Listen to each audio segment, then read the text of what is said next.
Chapter 6. Danny. Well, that sure got everyone's attention. Just as Mayanne said that, a roar of thunder made the whole room shake and the lights went out. One of the girls let out a shriek. I think it was Cassie. I heard Arnie and Pug laughing. Arnie started making spooky ghost sounds. You know, ooh. Gray light filtered in through the window. Then jagged lightning forked through the sky. The window glass was covered with raindrops. It all looked totally unreal. A few seconds later, the lights flickered back on. Everybody cheered. I saw that Pug had slid closer on a couch to Cassie. What a guy. He just met her and was already making a move on her. Deidre kept glancing at them. I think she had her eye on Pug. I started to feel a little jealous. Whoa. If Cassie and Deidre both went for Pug, who was left for me? Lindsay had her arms crossed tightly in front of her. She was pretty tense. I wondered if she ever relaxed. Was she always this stressed out? Or was she just upset because of the mix-up with the lifeguard list? I started to ask if anyone had a flashlight, in case the storm knocked the lights out for good, but Lindsay interrupted. What do you mean? She asked Mayanne. What dead kids? Yeah, what are you talking about? Pug demanded. Everyone turned back to Mayanne. She was wearing baggy white shorts, and she had her long legs crossed. I go for tall girls. I think they're really sexy. But I wasn't sure about Mayanne. Sometimes my first impressions can be wrong, but I thought there was something strange about her, something cold and unfriendly. This club is cursed, Mayanne said in a low voice. She narrowed her eyes. It's a bad luck place? Everyone was staring at her now. What are you talking about? I asked her. It's my job as head honcho to keep everyone's morale up. I didn't like the way Mayanne was talking. We were all just getting to know one another. I didn't need someone freaking the others out before the club even opened. People die here every summer? Mysterious deaths? Mayanne murmured, her voice just loud enough to be heard over the pattering rain. Someone has drowned in the pool for the last 2 summers? She continued. Huh? The same person drowned 2 years in a row? Arnie cried. It wasn't very funny. None of Arnie's jokes were very funny, but everyone laughed. Nervous laughter, I guess. Everyone laughed except Mayanne. She tucked her legs under her dark eyes glowing with excitement. It's true, she insisted. What happened? Deidre's voice broke through the silence. Who drowned? Last year, a 14-year-old boy, Mayanne told her. He drowned in the deep end of the pool, even though there were 3 lifeguards on duty? Wow, I heard Cassie murmur. She was shaking her head thoughtfully. Deidre cleared her throat and stared down at her sandals. No one said a word. 2 years ago, a lifeguard drowned, Mayanne continued. Can you imagine? A lifeguard drowned in the shallow end of the pool? Another flash of light and explosion of thunder. Even I jumped at that one. I glanced around the room at serious faces. Mayanne was creeping everyone out. Lindsay really seemed freaked. This club is haunted by the kids who drowned here, Mayanne said solemnly. Haunted! No one said a word. The silence got really heavy. Finally, I shouted, Boo. Everyone laughed. It's a little early for ghost stories, I told Mayanne. It's not a story, it's true, she insisted. How could a lifeguard drown? Deidre asked, tossing her black hair. Probably fell asleep, Arnie suggested, grinning. Didn't know how to swim, Pug added. Only knew how to get a tan. Everyone laughed. I was glad they were cheering up. Mayanne was really giving me a pain. She didn't have to bring everyone down like that, did she? Then Lindsay's voice rose over the laughter. Do you really believe in ghosts? She asked Mayanne. Mayanne nodded solemnly. Yes, she replied in a low voice. I know this club is haunted. The ghosts of the drowned cannot rest. Most of us started to laugh. Mayanne was just too cornball for words. But we stopped laughing as the door to the common room suddenly creaked. The sound made me focus on the door. It creaked again and started to swing open. We heard footsteps, shoes scraping the floorboards in the hall. The door swung all the way open, but there was no one there. Chapter 7. Lindsay. I let out a silent gasp as the door creaked. I felt a cold chill at the back of my neck. I heard footsteps and saw the door open slowly, but no one came in. Across the room, Mayanne had a pleased smile on her face, as if she had been proven right about the ghosts. No one else was smiling. Danny's mouth hung open. We all sat in stunned silence, listening. More footsteps. Finally, a dark-haired boy stepped hesitantly into the room, shaking water off his blue windbreaker. Sorry, he murmured as he tugged the windbreaker off. The outer door. He pointed back to the hallway. I thought I closed it, but the wind blew it open. We thought you were a ghost, Danny exclaimed. We all laughed. The boys seemed confused. I glanced at Mayanne. She was frowning in disappointment. The boy folded his windbreaker into a compact square. Then he stood, holding it awkwardly. He didn't know where to put it. He was nice looking. He had straight, dark brown hair pulled back into a short ponytail. He had big, dark eyes, solemn eyes. He had a serious face, I thought. I guess he didn't smile much. Just a first impression. My bag. I left it in the hall, he said, raking a hand back through his long hair, adjusting the ponytail. Sorry I'm late. He gazed around quickly. I guess I'm the last one here? You're Spencer Brown? Danny asked. The boy nodded. Hey, I wondered where you were, Danny told him. I thought maybe the storm. My ride was late, Spencer said, and I suddenly realized that he looked familiar. Finally, a familiar face. My heart actually skipped a beat. Yes, I knew him. I was so excited I jumped to my feet. Hi, remember me? I cried. I took a few steps toward him in the center of the room. Spencer narrowed his eyes as if trying to remember me. Then his mouth dropped open and he uttered a startled, Huh? Remember me? Lindsay Beck? I asked excitedly. He stared at me for the longest time. His eyes were sort of fluttering as he studied me. I could practically see all the thoughts whirring through his brain. Lindsay? He asked uncertainly. You're Lindsay? I nodded, smiling hopefully at him. Finally, the confusion left his face and he smiled back. Hey, Lindsay, he cried. I didn't recognize you. Hey, how's it going? You're back for another summer? Yeah, I just can't stay away from the place, I exclaimed. I felt really happy that someone knew me. I turned to Danny. He was smiling too. So, what's up? I asked Spencer. He shrugged. Not much. Some storm, huh? Yeah. Danny made his way over to Spencer and started introducing him to the other lifeguards. Spencer repeated each name, trying to memorize it. Suddenly, a guy in a yellow slicker came bursting into the room. Yo, Pete, Danny cried. I realized it must be Pete, the club's athletic director. He looked about 20, short and kind of stocky. His cheeks were red. He had tiny, round blue eyes like little marbles. He wore his light brown hair in a short flat top. He bustled into the room, walking very fast, shaking water off his yellow slicker. I had to chuckle to myself. Pete looked like a big duck. Hey, people, how's it going? He greeted us. He smiled at Mayanne. Everybody here. Everybody happy. Everybody dry. He talked rapidly, without taking a breath, and he didn't give anyone a chance to reply. You people have to help me out this year, he said, tossing the yellow slicker over the desk. It's my first year too, you know. Everyone clustered around Pete and tried to talk to him at once. I hung back, standing near the window. I realized I had never met him. Okay, people, Pete said, motioning with both hands for everyone to stop chattering at once. Everyone get shift assignments. Did Danny get to that yet? Everyone get their assigned rooms. 2 to a room, right? No, not boy, girl. Everyone laughed. Arnie.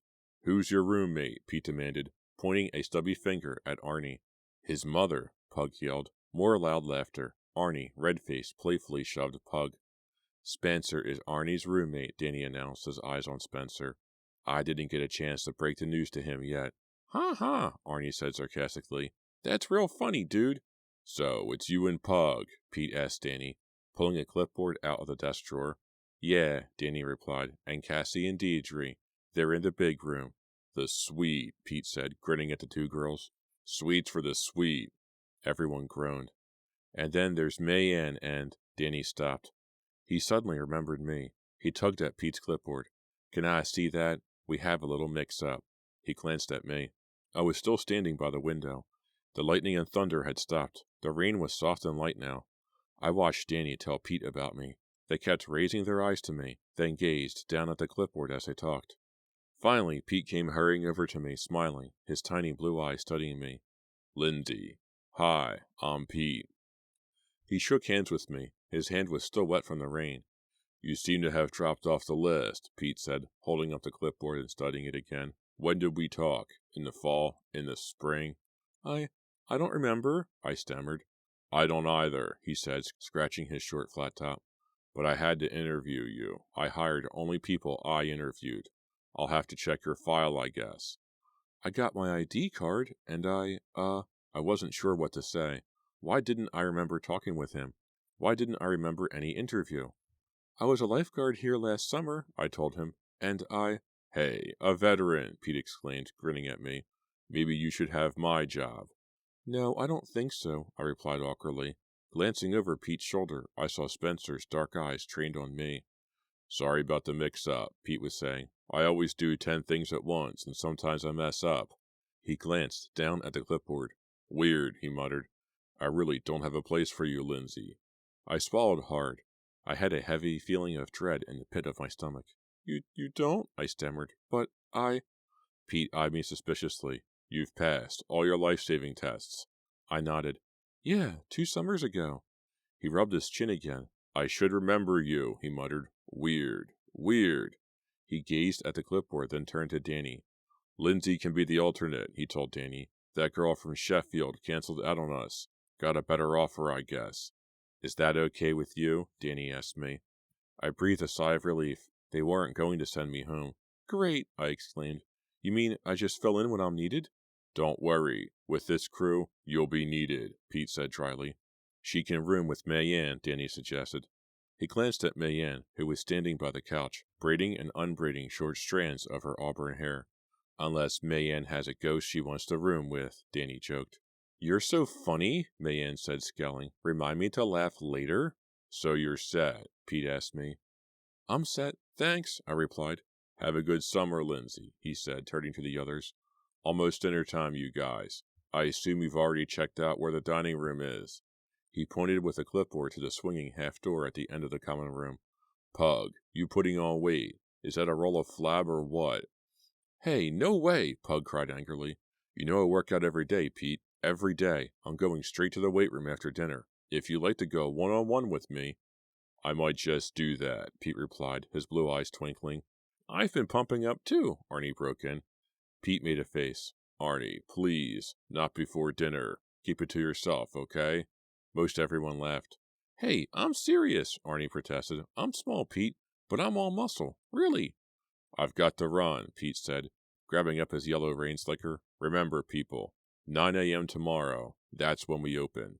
This rain is supposed to blow out of here by then, so we will be opening. You've got your shift assignments, right? And— I need to talk to you, Cassie said, stepping in front of him, blocking his exit. Cassie, looking good, Pete said, grinning. I saw Mayanne frown across the room. I really don't like the kiddie pool in the morning, Cassie complained in her hoarse whisper. I need something a little busier, to wake me up. Well, Pete hesitated. Danny drew up the assignments, Cassie. She turned to Danny. Maybe someone could switch with me. Maybe Deidre could do the kiddie pool in the morning. Hey, no way, Deidre protested. I was surprised by how angry she sounded. It was pretty obvious that Deidre didn't like Cassie very much. She had been glaring at Cassie all afternoon. I think Deidre was definitely interested in Pug, and I think she was upset that Pug was interested in Cassie. I'll check the schedule, Danny promised Cassie. Maybe we can switch off on the kiddie pool. That seems to satisfy Cassie. Pete hurried out, his yellow rain slicker flapping behind him. I was feeling a little better, more like I belonged. I had looked forward to this summer for so long. I had looked forward to coming back to the club, to having a great summer. I didn't want anything to spoil it. I turned and gazed at Spencer. He was talking to Mayanne. I studied him, trying to remember him. Spencer Brown. Spencer Brown. What do I know about him? I asked myself, searching my memory. Spencer Brown. Spencer Brown. I stared hard at him, at his oversized white t-shirt pulled down over black denim cutoffs, at his dark eyes, his serious expression as he listened to Mayanne. I stared hard at Spencer, and realized with a sinking feeling that I didn't remember a single thing about him. Chapter 8. Mouse. Hey, Terry. How's it going? Yeah, it's me, Mouse. I'm here, Terry. I'm here at the North Beach Country Club. Do you believe it? You don't have to answer, Terry. I know you're dead. But I had to call you anyway. I had to tell you I made it. I'm a lifeguard. Yeah, they gave me a whistle and everything. I know you're there, Terry. I know you can hear me. I know how happy you are for me. I'm doing it for you. You know that, right? I told you that. It's raining now. Can you tell that it's raining, even though you're dead? Can you feel it in the ground? Can you hear it, Terry? It's raining now, but the pool is going to open tomorrow. I'm in my room, Terry. I'm in the Lifeguard dorm. Yeah, it's okay. Better than okay. The room's real nice. I've got my own bed and my own desk. I've got a roommate, too.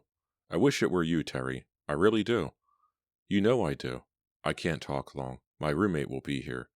Should I kill my roommate, Terry? Is that who I should kill first? It's up to you, Terry. Yeah, I know you're dead, but it's up to you. Chapter 9. Danny.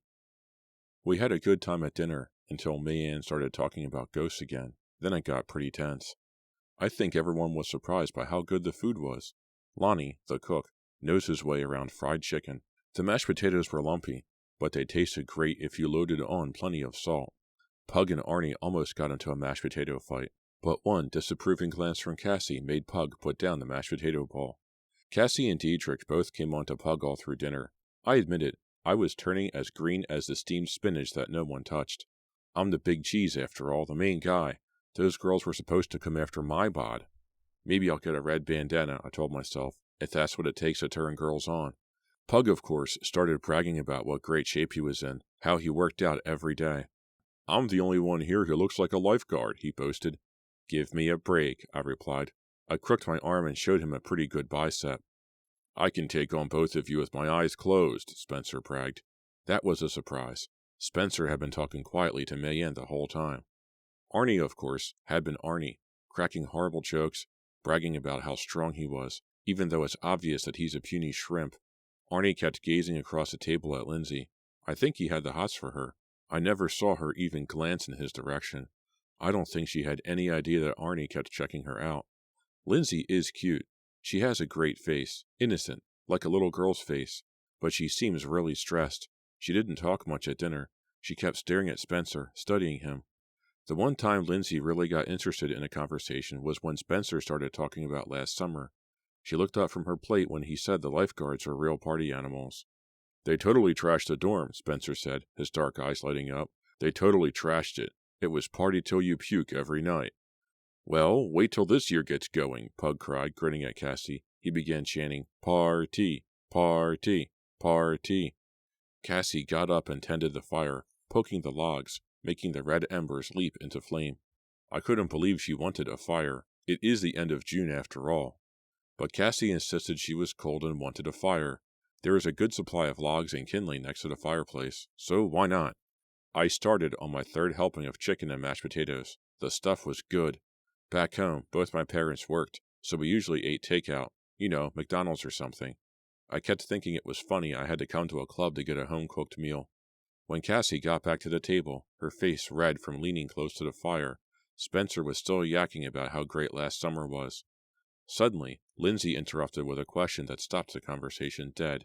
Were you on duty when the 14-year-old boy drowned? She asked Spencer. He practically choked on his iced tea. No way, he replied, getting a real solemn expression on his face. He shook his head. I wasn't there, Lindsay. I wasn't even at the club that day. I only heard about it. It got really quiet in the room. The only sound was the crackling of the fire in the stone fireplace. Did anyone talk about the ghosts? Lindsay asked Spencer. Spencer acted confused. Ghosts? Did anyone see anything weird? Lindsay continued. She was nervously tapping the table with her fork. I mean, did any of the lifeguards see a drowned girl in the pool or anything? A burned-up log crumbled in the fire, dropping out of the grate and sending up a rush of red embers. Cassie got up again to poke the fire. Spencer stared across the table at Lindsay. I could tell he didn't know what she was talking about. The ghosts are here? Mayanne said softly. She moved her eyes slowly around the dining room, as if searching for them. Everyone knows about them? She was really starting to creep me out. I mean, if Mayanne was so worried about ghosts, why did she take a job here? Mayanne, save it for Halloween, Pug grumbled through a mouthful of fried chicken. Yeah, give us a break, Arnie joined in. Afraid you'll have nightmares? Mayanne asked, sneering. You're a nightmare, Arnie exclaimed. Pretty lame reply, but Cassie and Deidre laughed. Whoa, let's change the subject, I suggested. I saw Mayanne's cheeks turn red. I saw that she was gripping her knife tightly. She glared angrily at Arnie. You think you're a real funny dude, don't you? But kids have died here, and their spirits haven't left? Arnie opened his mouth to reply, but a scream made him freeze. I practically fell out of my chair. I turned toward the fireplace to see who had screamed. It was Cassie, her face red in the light from the fire. She was pointing to the door with a trembling finger. "The ghost!" Cassie cried in a terrified whisper. "There it is!" Chapter 10. Danny. We all turned to where Cassie was pointing. Mayanne jumped to her feet. "I knew it!" she cried. "Where is it? Where?" Cassie again pointed to the door, but then she broke up. Her knees bent and she sort of collapsed in laughter. She had a funny, high-pitched giggle. It sort of trickled out like a waterfall. She covered her mouth with one hand and closed her eyes as she laughed. "Gotcha," she cried. It took us a few seconds to get over our shock. Then we all started laughing our heads off too. Everyone except Mayanne. She was still standing. She gripped the table edge with both hands, and her jaw was clenched in anger. I could tell she was really steamed. She let out a loud cry. It was like an explosion of anger. Those cold, dark eyes of hers moved from face to face. Then she screamed. "We'll see who's laughing at the end of the summer." She tossed her napkin onto her plate, turned, and stomped out of the room. Arnie was still laughing. The rest of us watched in stunned silence as Mayanne stormed out. "Hey, Mayanne, come back," I called. She slammed the door behind her. I don't need this, I thought, shaking my head. I really wanted everyone to be pumped for opening day. Why did we have to have yelling and slamming doors on our very first night? This could be a long summer, I thought unhappily. "You know, guys, we really should give Mayanne a break," I said. "Why doesn't she give us a break?" Arnie demanded. "All that ghost talk is starting to freak me out," Deidre said. "I mean, are we going to have fun this summer? Or are we going to sit around talking about drowned kids and ghosts?" It's my fault," Lindsay stammered, staring down at her untouched food. "I shouldn't have asked Spencer." Her voice trailed off. Cassie was still poking the fire. "Mayanne has a really short fuse," she murmured. "She can't be serious about all that ghost stuff, can she? I mean, whoa, where's her sense of humor?" "Hey, Lonnie, what's for dessert?" I shouted into the kitchen. I was desperate to change the subject. I was actually glad when Spencer and Pug started arm wrestling down at the far end of the table. Everyone began cheering and urging them on. "Hey, I'll take the winner," Arnie cried. Everyone laughed, but I could see Arnie was serious. "I'm stronger than I look," he insisted. "I can beat anyone here. I'll take you all on one by one. Really?" "You can't beat me," Cassie called to Arnie from the fire. She grinned and crooked her arm to make a muscle. "I want the winner," Arnie insisted, ignoring her. I really couldn't believe him. Did he really think he was some kind of awesome power dude? Didn't he know he was a shrimp? Pug or Spencer could crush him like a bug. Arnie was so eager to prove he was a tough dude, it was funny and sad at the same time. I took a long drink of my Coke and stood up to get a better view of the action. Pug and Spencer were just goofing off at first. Laughing, Pug deliberately fell off the chair. Then Spencer offered to arm wrestle him with just one pinky finger. At first it was all in fun, but then they started in for real, and it got pretty intense. Spencer's dark eyes narrowed in concentration. I could see his jaw working, his teeth clenched. Pug tore off his bandana and tossed it to the floor. As he pushed against Spencer's arm, beads of sweat glistened on his broad forehead. The room grew totally silent. Spencer took an early advantage. With a low groan, he tilted Pug's hand down close to the table. Pug's face got all twisted from his effort. With a burst of strength, he pushed Spencer's hand straight up. They were even for a few seconds, both of them straining, both sweating. They're starting to take this a little too seriously, I thought. One of them should give in. Pug let out a roar and took the advantage, pushing against Spencer's hand. Pushing. Spencer's arm started to tilt down. "Give up, Spencer," I silently urged. "Please, end it." Pug pushed harder. Spencer's hand was forced down. Down. The room was so silent. Then the silence was broken by a loud, sickening crack, and Spencer's face went white. Chapter 11. Lindsay. Ow. When the horrible crack cut through the air, I was so startled I bit my tongue. Down at the end of the table, Spencer went as white as a sheet. His hand dropped lifelessly to the table. Pug's eyes practically bulged out of his head. Sweat rolled off his forehead. His mouth dropped open. No one made a sound. Then, Once again, Cassie's high-pitched giggle broke the silence. With a surprising gasp, I turned and saw that Cassie was holding out 2 pieces of broken kindling. Crack, crack, she said, laughing. She gestured with the 2 halves of the kindling. Oh, wow, I heard Deidre cry out. Cassie strikes again. It took me a long while to figure out that Cassie had cracked the stick in half, that the sound hadn't been made by Spencer's arm. What a hoot! Spencer was still breathing hard. His dark eyes were dull and lifeless, but the color started to come back to his cheeks. Pug laughed and slapped the table. I think he was relieved that he hadn't broken Spencer's arm. We all laughed, nervous, relieved laughter. Aren't I a devil? Cassie asked, grinning coyly as she returned to the table. Spencer shook his arm. He examined his hand. I really thought you broke my arm, he told Pug. I was just waiting for the pain to come. I couldn't figure out why there was no pain. Cassie is the pain, Arnie joked. You guys were getting too serious, Cassie replied. I had to do something. Hey, I want a rematch, Spencer told Pug. You lost, man. I had you beat, Pug insisted. Cassie helped you win, Spencer said heatedly. I could have taken you. He turned to Cassie. I owe you one. I'll get you, Cassie. Really. Oh, I'm shaking, Cassie exclaimed sarcastically. My turn, Arnie insisted. He tried pushing Spencer out of the way. Come on, guys. I called winners. Pug looked at Arnie as if he were a piece of decayed meat. In your dreams, Pug told him. Everyone laughed. Arnie leaned over Pug menacingly. You chicken? Come on, dude. You chicken? I cried out, startled, as Pug jumped to his feet. He reached out and lifted Arnie off the floor. How about some basketball? Pug cried. I saw where he was going. He was carrying Arnie to the tall metal wastebasket. Put me down, man, Arnie screamed, thrashing his arms frantically. Here comes a 3-point shot, Pug cried. He stuffed Arnie into the wastebasket. Everyone cheered. Nice shot, Pug, Cassie cried. But you forgot to dribble him. Deidre was shaking her head. Spencer was still rubbing his wrist. I could see an impatient expression on Danny's face. I think he could see that things had gotten out of control. Hey guys, how about dessert? He called. I decided to skip dessert. My head was spinning. From all the new faces and all the talk and laughter, I guess. I told everyone good night and hurried down the long hall to my room. I wanted to see if I could cheer up Mayanne.